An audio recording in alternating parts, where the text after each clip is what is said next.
Hello everyone, welcome to Rajeshwari academy. बघा, मी आता इथे काही फ्रॅक्शन्सची ॲडिशन आणि सबट्रॅक्शन सांगणार आहे. इन ईच केस स्टार्टिंगला जो नंबर आहे तो काय आहे? 1 आहे. 1 प्लस कोणती तरी फ्रॅक्शन किंवा 1 मायनस कोणती तरी फ्रॅक्शन. जर असं असेल तर काय करायचं आहे?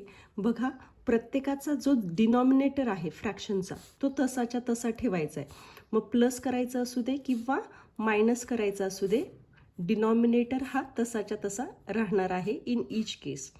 आता ज्यावेळेस इथे ॲडिशन आहे त्यावेळेस काय करायचं आहे? ह्या फ्रॅक्शनचे जे नंबर्स आहेत 5 आणि 3 ह्यांची काय करायची आहे आपल्याला? ॲडिशन.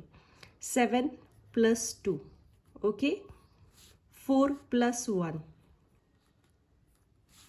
आता इथे सबट्रॅक्शन आहे, सो 5 मायनस 3. डिनॉमिनेटरमधून न्यूमरेटर मायनस करायचं आहे आणि ज्यावेळेस ॲडिशन आहे त्यावेळेस ह्या डिनॉमिनेटर आणि न्यूमरेटरची ॲडिशन करायची.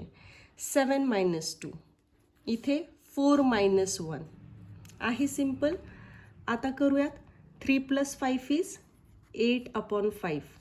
7 plus 2 is 9 upon 7. 4 plus 1 is 5 upon 4. 5 minus 3 is 2 upon 5. 7 minus 2, 5 upon 7. And 4 minus 1 is 3 upon 4. आहे. सिम्पल.